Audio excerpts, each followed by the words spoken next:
देख रहे हैं अनहोनी। तो चलिए बढ़ते हैं आज की इस कहानी की ओर।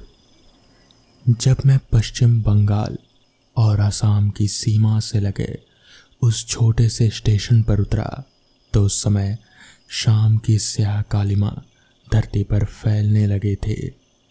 आकाश में काले भूरे बादल घिर चुके थे। हवा में भी सनसनाहट थी। मैं जानता था कि किसी भी वक्त बारिश आ सकती है, मगर फिर भी चल पड़ा मैं। 4-5 दिन पहले मुझे राय चौधरी मजमूदार जी का रजिस्टर्ड पत्र मिला था। पत्र में उन्होंने मुझे तुरंत सारूपेटा आने का आग्रह किया था। एक अटैची में कुछ कपड़े और ज़रूरत के सामान रखकर दूसरे ही दिन मैं चल पड़ा वाराणसी से। मजमूदार बाबू मेरे ऊपर बहुत ही बड़ा उनका स्नेह है। सन 1950 में मेरा उनसे परिचय हुआ था। उन दिनों मैं कलकत्ता में रहकर बंगाली फिल्मों के प्रसिद्ध निर्देशक विपिन सेन के साथ था। मजमूदार बाबू के कई मकान थे कलकत्ता में। इनके अलावा 2 स्टूडियो भी थे। उन्होंने शादी नहीं की थी। मेरा ख्याल है कि उनके पास काफ़ी धन था और जायदाद थी। उनकी एक भांजी थी, यानी कि बहन की लड़की, नाम चारुलता। काफ़ी सुंदर और आकर्षक थी चारुलता। उम्र यही कोई 21-22 के आसपास।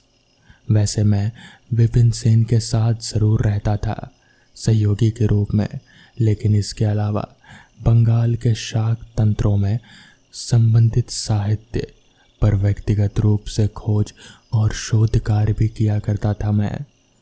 बांग्लादेशी शाक्त तांत्रिकों, साधकों और शुद्ध पुरुषों का अभाव नहीं था। उनकी साधना, तपस्या और चमत्कारों के रहस्य की गहराई में उतरकर उनके तथ्यों का परिचय होने की लालसा मेरी कभी कम ही नहीं हुई। उन दिनों विपिन बाबू वैसे ही एक तांत्रिक योगी और चमत्कारी महापुरुष की जीवनी पर आधारित एक बंगला फिल्म बनाने की बात सोच रहे थे। जब उन्हें ये मालूम हुआ कि मैं तंत्र मंत्र में गहरी रुचि रखता हूँ और बंगाल के तांत्रिकों, साधकों और चमत्कारी सिद्ध महात्माओं के प्रति मुझ में गहरी आस्था है, इन सब से अतिरिक्त मैं इन तमाम विषयों में खोज और शोध भी कर रहा हूँ, तो इसलिए उन्होंने मुझे तुरंत बुलाया और बंगाल के किसी तंत्र साधक की जीवनी पर कहानी लिखने के लिए कहा। 1 हफ्ता के अंदर मैंने कहानी तैयार कर दी। पश्चिम बंगाल के प्रसिद्ध तारापीठ के चमत्कारी सिद्ध योग बाबा बामा खेपा से संबंधित वो मेरी कहानी थी। शीर्षक भी रखा था मैंने बामा खेपा, और इसी नाम की फिल्म भी बनी। विपिन बाबू जैसे चाहते थे वैसे ही कहानी। काफ़ी खुश हुए और तुरंत काम शुरू कर दिया उन्होंने। चारुलता को अभिनय का काफ़ी शौक़ था।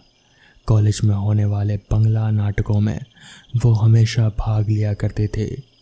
मेरे अनुरोध पर विपिन बाबू ने फिल्म में मुख्य नायिका का रोल उसे दे दिया। उसके बाद भी विपिन बाबू के आग्रह पर वैसे ही 3-4 फिल्में और लिखी मैंने। उन सब पर भी विपिन बाबू ने फिल्में बनाई। परिणाम ये हुआ कि जहाँ एक और मैं मजमूदार बाबू का खास आदमी बन चुका था, वहीं दूसरी ओर चारुलता से मेरे संबंध और भी ज़्यादा मधुर हो गए। सच तो ये था कि हम दोनों एक दूसरे से प्यार करने लगे थे। उसके पास रूप था, कला थी, और मेरे पास थी ख्याति। धन वैभव का भी अभाव नहीं था। मेरे पास क्या था? साहित्य और थोड़ी बहुत पूंजी। मगर चारुलता इज्जत से भली भांति परिचित थी कि उसकी सफलता का कारण भी मैं ही हूँ, इसलिए वो मुझे दिल से चाहने लगी थी। लेकिन हम दोनों का संबंध ज़्यादा दिनों तक टिका नहीं। अचानक विपिन बाबू की मौत हो गई और मुझे कलकत्ता छोड़कर नौकरी के सिलसिले में दिल्ली जाना पड़ा। चारुलता से चिट्ठी के द्वारा संपर्क बना रहा। मजमूदार बाबू भी कभी कदार पत्र लिखा करते थे, बाद में वो चिट्ठी संबंध भी टूट गया। ऐसा लगा कि बाप बेटी दोनों मुझे भूल गए थे। दोनों में से किसी को भी सूध नहीं रही मेरी। इस घटना को पूरे 20 साल हो गए। इस बीच मुझे अचानक मजमूदार बाबू का वो रजिस्टर्ड पत्र मिला तो मैं चौंक पड़ा। पत्र से ये भी मालूम पड़ा कि कलकत्ता के दोनों स्टूडियोज बेचकर वो आसाम बंगाल के उस निर्जन प्रदेश में कोई पुरानी हवेली खरीद कर बस गए थे। जब मैं उस छोटे से स्टेशन से बाहर निकला तो अंधेरा और गहरा हो गया था। वहाँ से सारूपेटा के लिए एक पतली पथरीली सड़क गई थी। सवारी का कोई साधन नहीं था। माहौल में घोर निस्तब्धता छाई हुई थी और छाया हुआ था गहरा अंधकार। उस चिपचिपे अंधकार में आंखें गड़ाकर किसी तरह मैं आगे बढ़ने लगा। अचानक बूंदाबांदी शुरू हो गई थी। किसी तरह 2 मील का निर्जन सुनसान रास्ता तय कर जब मैं सारूपेटा पहुंचा तो उस समय रात के 9 बजने वाले थे। चारों तरफ वैसा ही गहरा सन्नाटा था जैसा बेहद सुनसान इलाकों में पाया जाता है। वो बूंदाबांदी चलते समय जो शुरू हुई थी वो अब जोरदार बारिश में तब्दील हो चुकी थी। धरती पर उमस और जंगली जो पेड़ पौधे थे उनसे एक अजीब सी गंध आने लगे थे। बारिश से बचने के लिए मैं एक झोपड़ी नुमा दुकान के छज्जे के नीचे खड़ा हो गया। सोचा था बारिश थमने पर हवेली का पता लगाऊंगा, मगर तभी किसी ने अचानक मेरे कंधे पर हाथ रखा और उत्फुल्ल आवाज़ में कहा, शर्मा हो ना। उस आवाज़ और स्पर्श दोनों को मैंने पहचान लिया। ये राय चौधरी मजमूदार थे। उनके एक हाथ में छाता था और दूसरे हाथ में थी लालटेन। अपनी अटैची ज़मीन पर रखकर मजमूदार बाबू से लिपट गया मैं। पूरे 20 साल के बाद हम मिले थे। कितनी ही बातें करने को हम बेताब थे, मगर जब मैंने उनकी ओर देखा तो अचानक अबाक होकर देखता ही रह गया मैं। कितने बदल गए थे मजमूदार बाबू। उनका बलिष्ठ शरीर कंकाल सा हो गया था। सिर के बाल बिल्कुल झड़ गए थे और उनके चेहरे पर झुर्रियाँ पड़ गई थी। उन्हें देखकर मुझे विश्वास ही नहीं हुआ कि ये वही मजमूदार बाबू थे जो कलकत्ता में शान और शौकत की ज़िंदगी बिताते थे और जिनकी गिनती कलकत्ता के रईसों में होती थी। आपकी तबीयत तो ठीक है मजमूदार बाबू? स्तब्ध होकर मैंने पूछा तो इस पर वो हंसकर बोले, पिछले साल तक तो मैं बिल्कुल ठीक था शर्मा जी, लेकिन अब डर और आतंक ने मेरा खून चूस लिया है। किसका डर? वही सब बतलाने के लिए तो मैंने आपको यहाँ बुलाया है। चलो हवेली में चलकर बात करते हैं। बाहर की तरह हवेली के भीतर भी अंधकार भरा था। सामने वाला कमरा काफ़ी लंबा चौड़ा था। आंखें गड़ाकर देखने पर भी उस बड़े से कमरे में रखी बड़ी कुर्सियों और मेज़ों का सिर्फ आभास होता था। कीचड़ से भरे रास्ते से झोपड़ियों को पार करते पत्थर के जिस विशाल चबूतरे से होकर हम जिस कमरे में आए थे उसकी सीढ़ियाँ भी टूट गई थी। उनका एक एक पत्थर डगमगा रहा था। मुझे एक कुर्सी पर बिठाकर मजमूदार बाबू बोले, तुम यहीं बैठो शर्मा, मैं अभी आया। बाहर हवा का रफ्तार बढ़ रहा था। पता नहीं कहाँ से हवेली के भीतर हवा घुस रहे थे। मैं एक स्पष्ट रुदन महसूस कर पा रहा था। वो एक विचित्र आवाज़ सुनकर कोई भी आदमी पसीना पसीना हो जाता। मैंने उनकी ओर देखना चाहा, मगर उसके पहले ही हाथ में लालटेन उठाए मजमूदार बाबू चले गए और जब वापस लौटे तो उनके हाथ में चाय की ट्रे थी। आप कहाँ गए थे मजमूदार बाबू? मैं चाय बना रहा था। चाय पीकर फिर मैंने पूछा, आप किसी डर और आतंक के बारे में बता रहे थे। कोई आपको धमकी दे रहा है क्या? कौन है वो आदमी? ऐसी कोई बात नहीं है। वो बोले, दरअसल मैं बहुत ही भयावह चक्कर में फंस गया हूँ शर्मा जी। इस पर मैंने चौंक कर पूछा, कैसा चक्कर?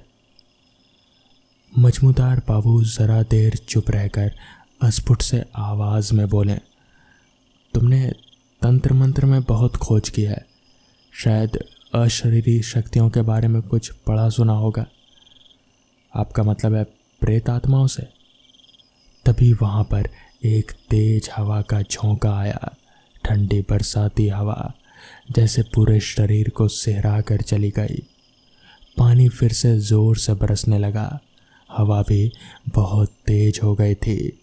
हवेली के खिड़की और दरवाजे जोर जोर से हिल रहे थे और उनसे रुदन जैसी अजीब सी आवाज निकल रहे थे।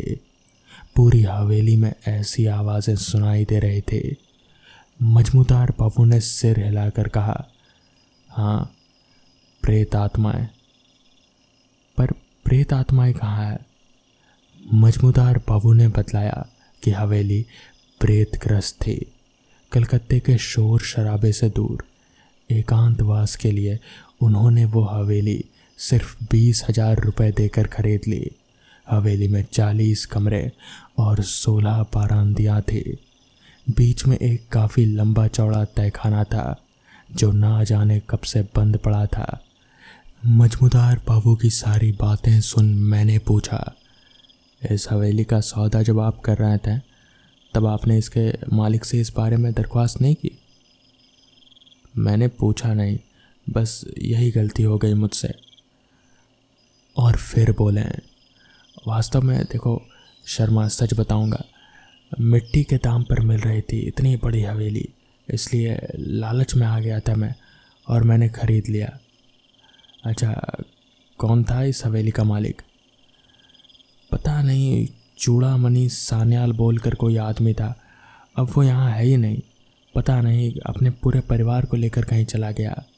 अभी हम लोग वहाँ पर बैठे बातें कर ही रहे थे कि तभी उस हवेली की सारी चीज़ें अपने आप ही हिलने लगी। पास ही में पड़ा टी टेबल अपने आप ही उठकर दूसरी जगह पर जाने लगा। तभी मजमूदार बाबू ने मेरी तरफ इशारा किया। मैं समझ गया कि मजमूदार बाबू किस बारे में बात कर रहे थे। कहीं ना कहीं मैं थोड़ा घबराने लगा था। मुझे समझ नहीं आ रहा था कि अब क्या करूं। पर तभी मजमूदार बाबू ने मेरे हाथ पर हाथ रखकर कहा, घबराओ मत, ये तुम्हें कोई नुकसान नहीं पहुंचाएगी और ना ही मुझे।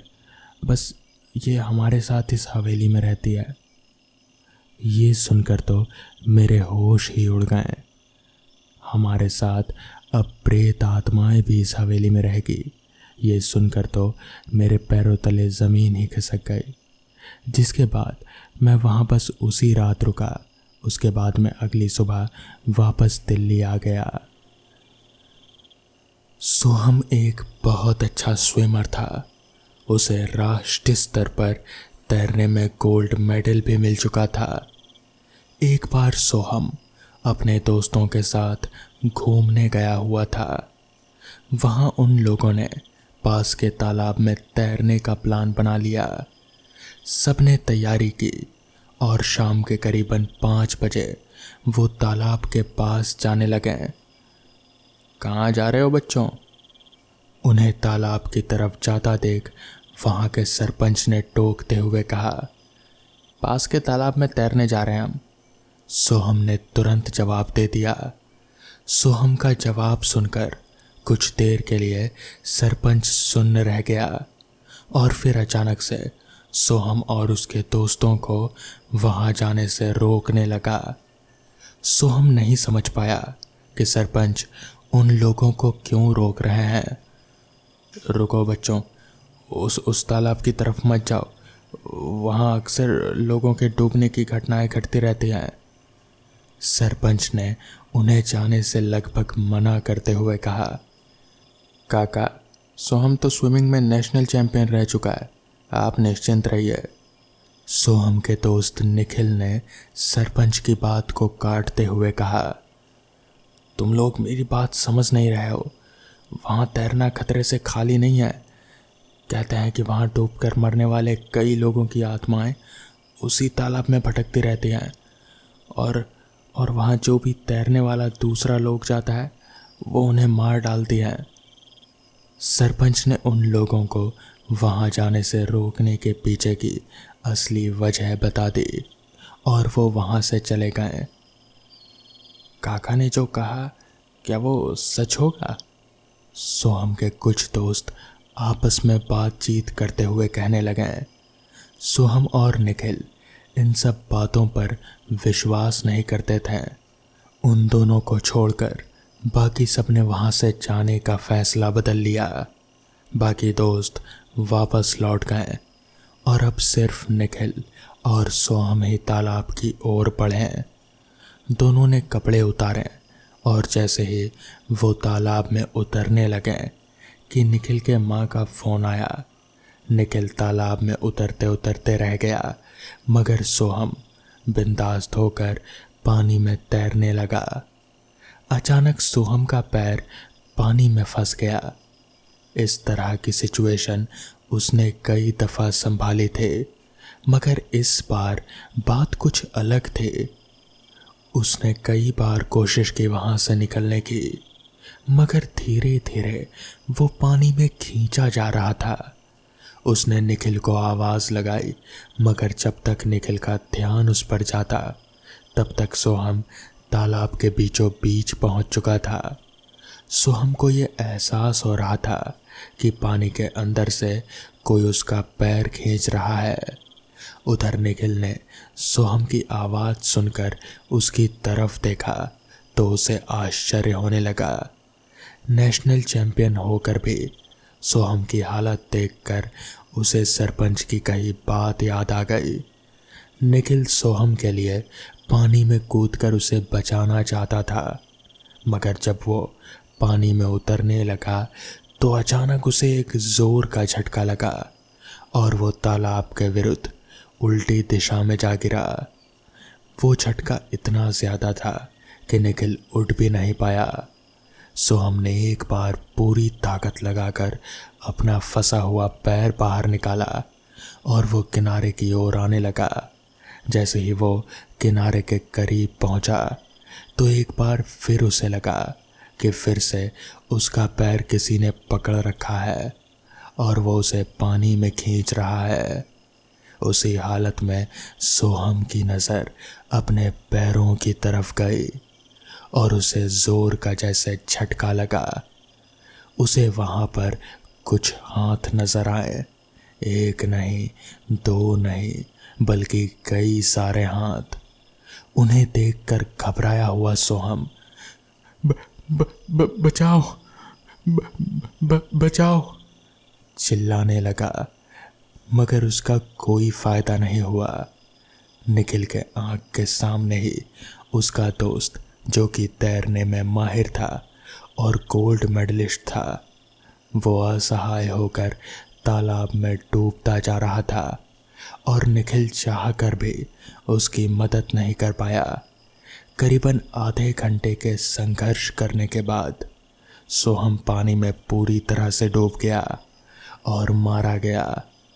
इस हादसे का गवाह निखिल था, जिसने अपनी आंखों से वो सब कुछ देखा था, मगर वो किसी को कुछ कह नहीं पाया। पानी के उस झटके की वजह से उसका मानसिक संतुलन बिगड़ गया था। अब वो उसी तालाब के आसपास पागलों की तरह घूमता रहता है और उसे जो कोई भी दिखता है उससे बस इतना ही कहता है कि तैरना मना है। तो दोस्तों, ये थी आज की कहानियाँ। अगर आपको ये कहानियाँ पसंद आई हो तो वीडियो को लाइक और चैनल को सब्सक्राइब करना ना भूलें। तो मैं आपका दोस्त आर्यन जल्द ही मिलूँगा आपसे ऐसी ही नई कहानियों के साथ। तब तक के लिए अपना ख्याल रखें।